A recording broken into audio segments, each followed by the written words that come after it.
Welcome to the Unpacking It podcast with Bryce Johnson. It's a show that unpacks sports, faith, and life with intriguing guests from the sports and entertainment world. Enjoy inspiring conversations and thought-provoking interviews. You'll hear stories from people that will inspire, challenge, and encourage you. Now, from the Unpacking It studios in Charlotte, North Carolina, uniting sports fans everywhere, here is Bryce Johnson. And joining us right now is the new head football coach at Appalachian State University, Eliah Drinkwitz. He was previously the offensive coordinator for NC State. He has also coached at Auburn, Arkansas State, and Boise State. He has taken over a program that has won 3 straight Sun Belt Conference championships, 4 bowl games in a row, and 3 national championships at the FCS level. He is a husband and a father of 3 daughters. I am pleased to welcome the head coach of my alma mater, Coach Drinkwitz. Great to be with you. How are you?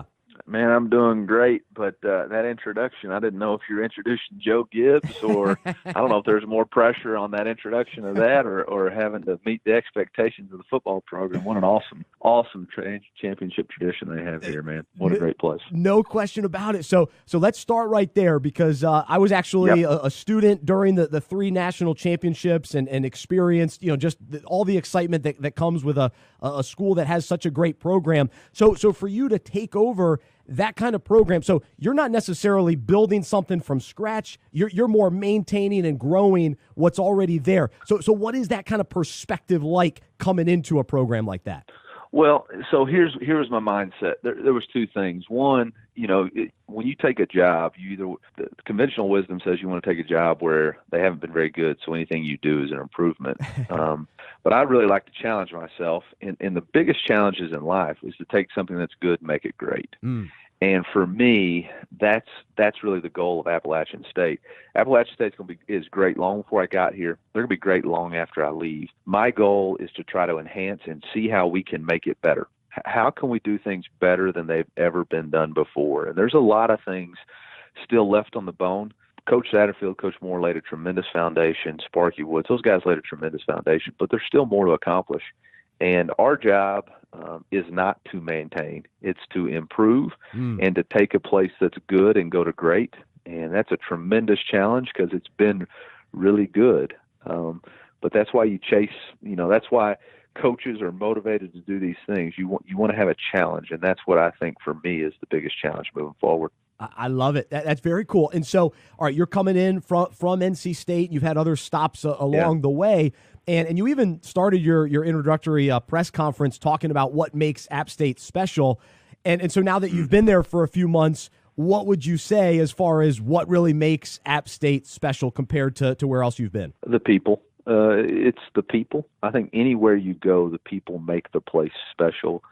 The family atmosphere, the pride that the fans and the alumni have in their university and in their football program. They're invested, not just from going to school here, but they're invested financially and from just that deep place of they're proud of what their program's been, and it represents them. And so that, to me, is what makes this place so special. It's the people. That's wonderful and totally agree. And in my experience up there, I would echo that feeling for sure. Coach Eliah Drinkwitz, our guest right now on Unpacking It. He's the head football coach at Appalachian State. And so you've been there now for a few months. What has been maybe the biggest surprise or challenge during the transition of taking over and becoming the head coach, not only for you, but also for your family as well? Well, I think anytime you're going through transition, it takes courage to change, whether it's to change jobs, change schools, change whatever. And it also takes courage for our football team to change. They had a system in place, and so making that change, whether it's my coaching staff and getting their families up here and getting them acclimated to schools, or my girls going to Hardin Park Elementary and walking into that school for the first time, and seeing them have to make friends, that really to me has been the biggest, I wouldn't say surprise, but challenge. For me, my job, I put on a new polo and go to work, But for my family and my girls and all these coaches that bring their families with them, that's been the toughest thing, to try to maneuver and make sure that we do a great job of taking care of our families and take care of these players as they're going through challenging transition and change. So no question about it. And so I read that the first things you put in your office were a picture of your family. And so, of course, they're very important to you. And also mentioned a Bible and a devotional. So how do you stay focused on what's most important as you experience this transition and all that comes with being a head coach? Well, the first and foremost for me is my family. I've got to take care of those under my roof first. And then after that, I take what I've learned and what I've been trying to do to my football players and my team. But I got to make sure I do that first. And for me, it's just a routine of every day on the way to work, I pray for my family, I pray for my girls, I pray for our coaching staff, I pray for our team. And then when I get to work, I have a routine of reading my devotional, my Bible. And it's just for me to make sure I keep first things first and keep the Lord at the center of what I do, and just make sure that I have the right mentality entering the day.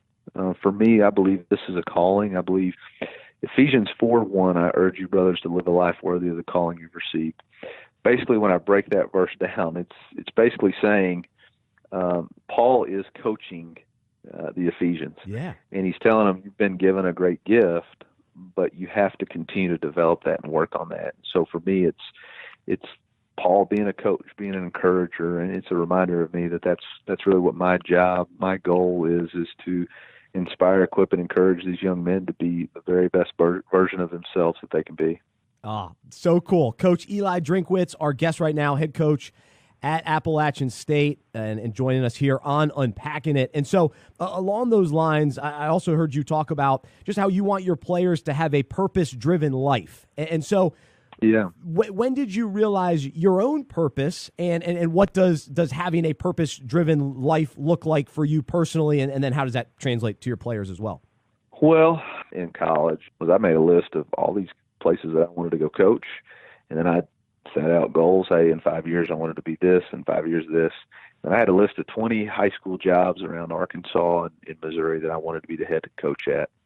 And that's just kind of how I was wired, and then kind of moved on from there. And the minds of men playing the ways the Lord directs their steps. I was able to get into college football, and after that, the Lord took over, and now I'm blessed to be the head coach at Appalachian State. For me, I talk to our guys about chasing two dreams: a life with football and a life after football.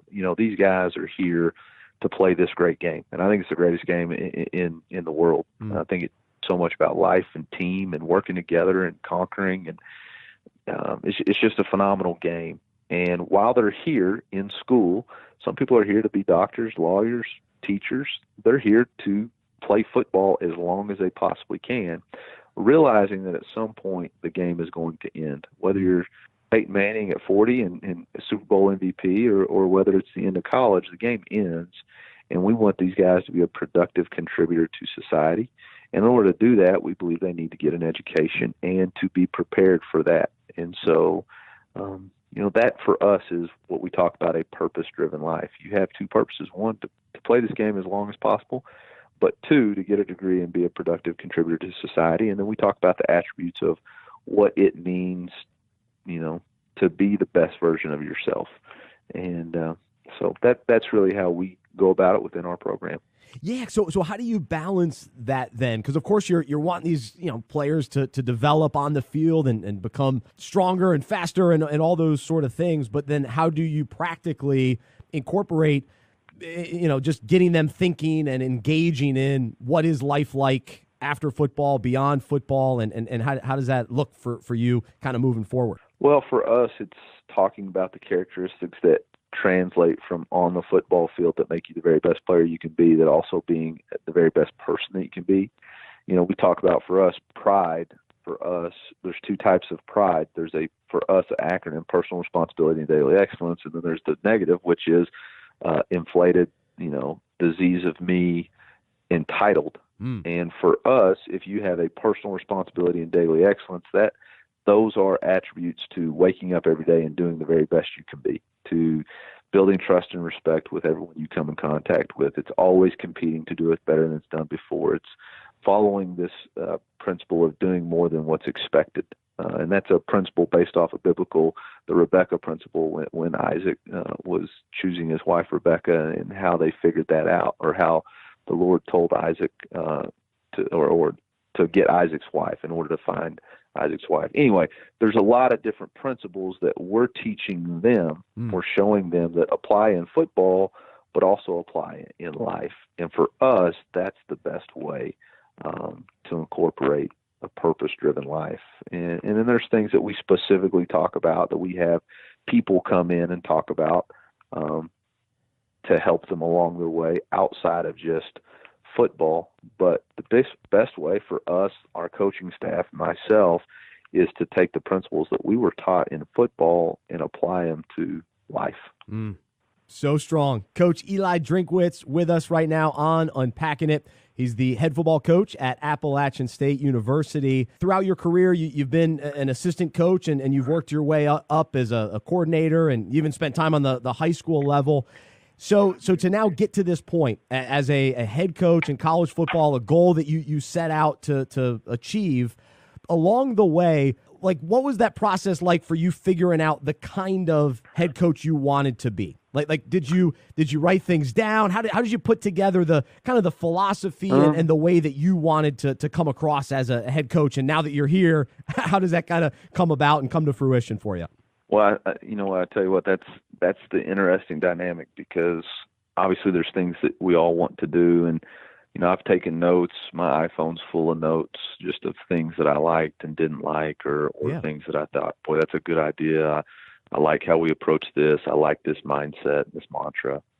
But at the end of the day, you got to be uniquely yourself, and then you also have to understand, have a plan, work the plan, and that's what you do. You can't chase every rabbit. You gotta steer the ship and be steady, and you can't chase everything. So as far as me being a head coach, I've had all these ideas of what I want to do, but then I've just set the plan in place and tried to be very deliberate about, this is how we're going to do things.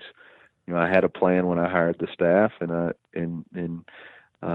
made sure I adhered to those principles. And then I had a plan when I talked to the team about how I want to address it. And I just try to adhere to those principles in every decision I make. Obviously it's not perfect, but that's been the plan so far. And 4 months in, it's been good.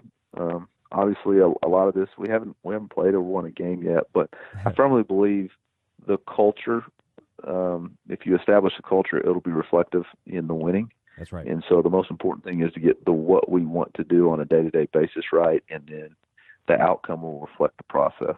Yeah, no, that makes total sense. And so you've gotten a little taste of what this team looks like and what they're capable of here during the spring practices and scrimmages and all that sort of thing. So what are some of the highlights from your perspective on how this team is coming together?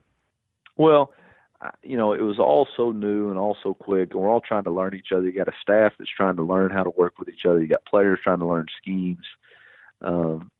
So it was very interesting. And you knew that there was going to be a lot of mental mistakes and busts and things that we have to correct. But I think the best thing was our guys were open. Our players were open. Our coaches were open to being coached the way we wanted to do it. And they were excited about the opportunity. For our football team, when it all starts with a quarterback.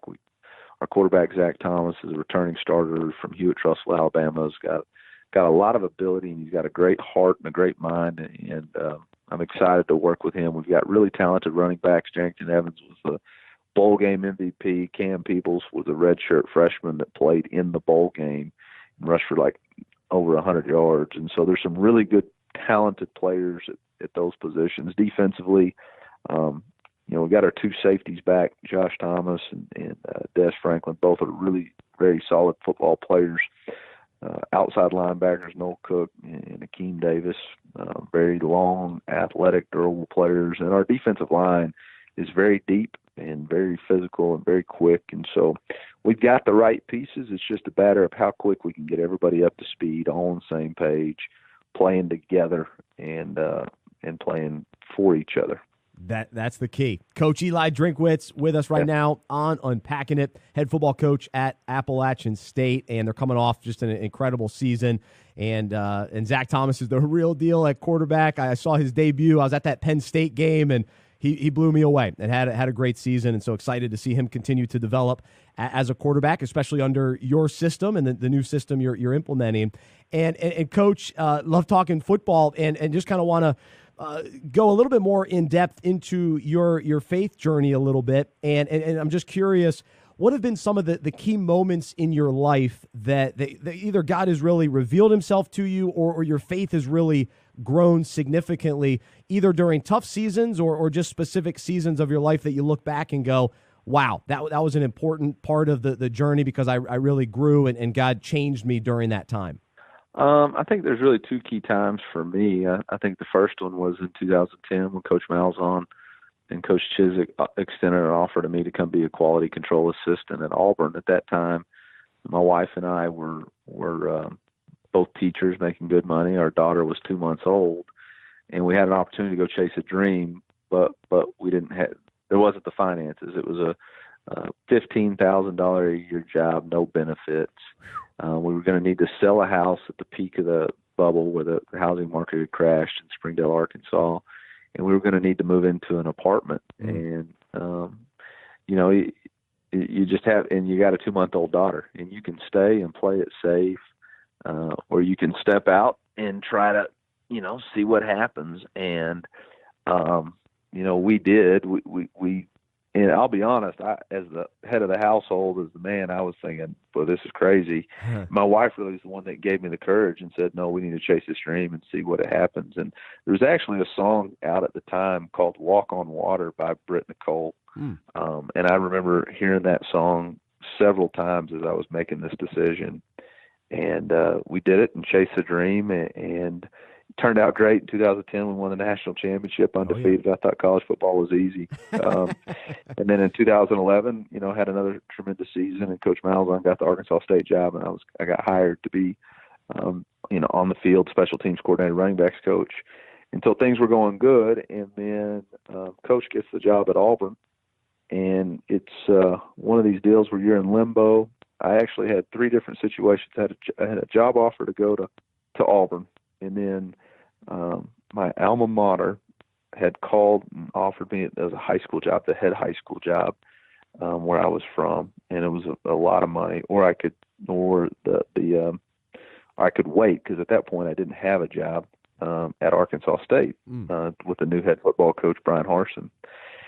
Alma wanted an answer. They needed to move on, and Harsh was not ready to make a hire. And so I had to have faith on, okay, do I stick with college football, or do I just get out and go be a head high school coach? And basically at that point, my wife said, we haven't come this far to go back again. No, we haven't come this far to just go this far. And so we stuck with it. And about a week and a half later, Brian Harsin offered me a job as a co-offensive coordinator. So then I had a decision to make. Do I go to Auburn as, with a guy who got me into college football, or do I stay and try to blaze my own trail? And decided just for me, it was best to stay, and got a chance to call plays, and that's really, where it's gone from there. Wow. What a cool story. Coach Eliah Drinkwitz, head coach at Appalachian State, with us here on Unpacking It. And Coach, my last question, I've been asking this to my guests recently because I'm hopefully going to be a first-time dad here in a few months. My wife's pregnant. And so I appreciate it. I'm so fired up about it. And so you're a father of 3 daughters, and we're expecting a daughter. Yeah. So what's the advice and the wisdom that you can share with a first-time dad like myself? Well, I think the number one thing is you'll find a whole new appreciation for your faith and understanding that if John 3:16, that whosoever believes in him shall not perish but have everlasting life, you'll really believe that there's no chance I would send my daughter to die. Wow. Or son to die, and that somebody did that for you. And I think that hits you right in the face when you hold them for the first time. And then the second thing I'd just say is you're not going to be a perfect father, but you got to do the very best you can and give yourself some grace as you learn through being a dad. That's strong. Well, I appreciate that and loved having you on the show today and so excited about you taking over the App State program. I know it's in good hands and really excited for the season upcoming. And hopefully we'll stay in touch and really appreciate you being a part of unpacking it today. Well, you let me know when you're up here for a game. We'd love to make sure you have a great experience. That sounds awesome. I look forward to it, and thanks so much. He's Coach Eliah Drinkwitz, head coach at Appalachian State, joining us here on Unpacking It. For more information about the show, our events, and other resources, visit unpackinit.com. That's unpackinit.com. We hope you are encouraged, inspired, and challenged by what you heard today. To support our show and Unpacking It Ministries with a financial gift, visit unpackinit.com/donate. We look forward to unpacking sports, faith, and life with you again next week.